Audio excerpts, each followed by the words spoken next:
Friend, আজকে দেখাবো multi stage pump কীভাবে ওভারহোলিং করা হয়। তো আমরা আজকে একটা পাম্প খুলেছিলাম মাল্টি স্টেজ, এটা 4টে স্টেজ ছিল। তো একটা সিরিজ হয়ে গেছে, সেটা বের করা যায়নি গো, সেই জন্য আর কি কেটে কেটে বার করতে হচ্ছে, কারণ আমাদের কাছে মেটেরিয়াল নাই গো, খুব ভালোভাবে দেখে বার করতে হবে সেই জন্যে। তো আজকে আমাদের কাজ ছিল এটাই, মাল্টি স্টেজ পাম্প কীভাবে খোলা হয়। দেখুন, আমরা একটার পর একটা পার্ট বার করব, সেটার ভিডিও আছে, দেখতে পাবে। একটা মাল্টি স্টেজ পাম্প কীভাবে ওভারহোলিং করা হয়।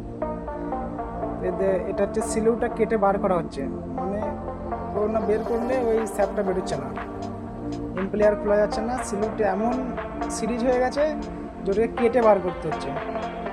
তো অনেক টাইম লেগেছে, পুরো দিন লেগে গেছে এটা কাটতে।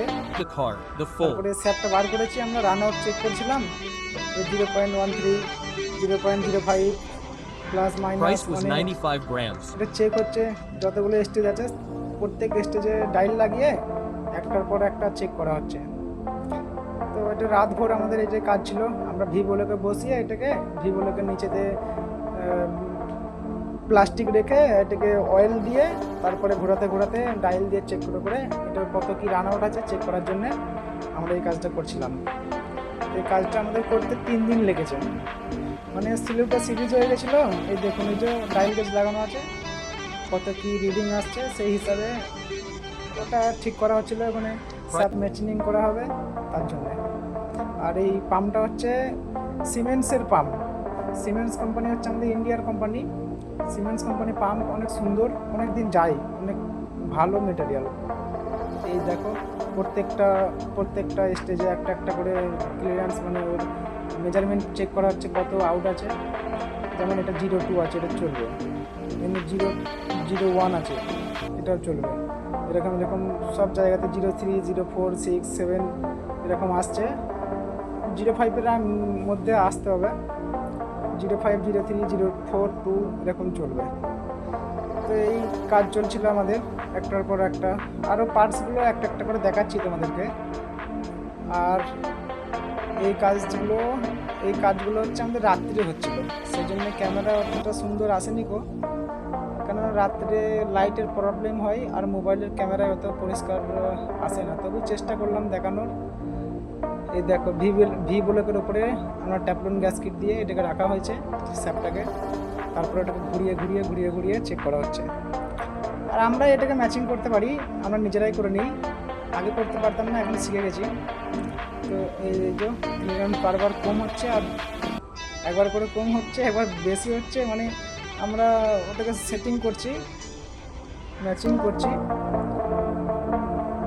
এটা হচ্ছে স্যাপটা, এই সিলিপটা আটকে গেছিলো।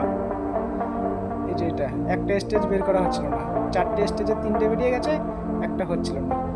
এই যে প্লেয়ারগুলো, এটা হচ্ছে খোলার জোগাড়টা বানিয়েছিলাম সেটা দিয়ে। এটা হচ্ছে প্লেয়ার আর স্যাপ্ট।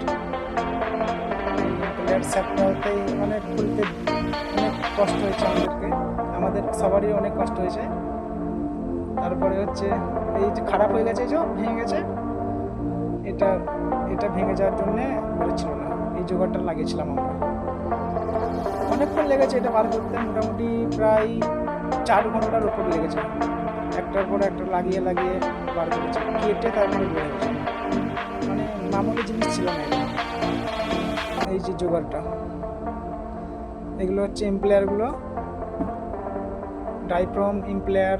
এটা হচ্ছে ডাইফ্রম, এই একটা ডাইফ্রম। এগুলো হচ্ছে ইমপ্লেয়ারের পার্টসগুলো, পাম্পের পার্টস। এটা হচ্ছে ইমপ্লেয়ার আর স্যাপ একসঙ্গে, এটা ইমপ্লেয়ারগুলো, এটা স্যাপটা। তো একটার পর একটা পার্টসগুলো সবই বুঝতে পারছো তুমি, যারা কাজ করেছো তারা জানো সবাই। এটা হচ্ছে ইমপ্লেয়ারের স্যাপটার সঙ্গে লাগানো, এই যে লাগানো হয়ে গেছে। তখন আমরা এটা ক্লিয়ারেন্স চেক করছিলাম লিড ওয়ার দিয়ে, ফার্স্ট বিয়ারিং, জার্নাল বিয়ারিং, কত কি ক্লিয়ারেন্স আসছে তা চেক করা হচ্ছিল। এসব কাজ করতে অনেক ভালো লাগে, অনেক আরামসে করতে হয়, মানে কোনো জলদিবাজি নাই যে এখনই শেষ করতে হবে কি কিছু, অনেক মজার কাজ।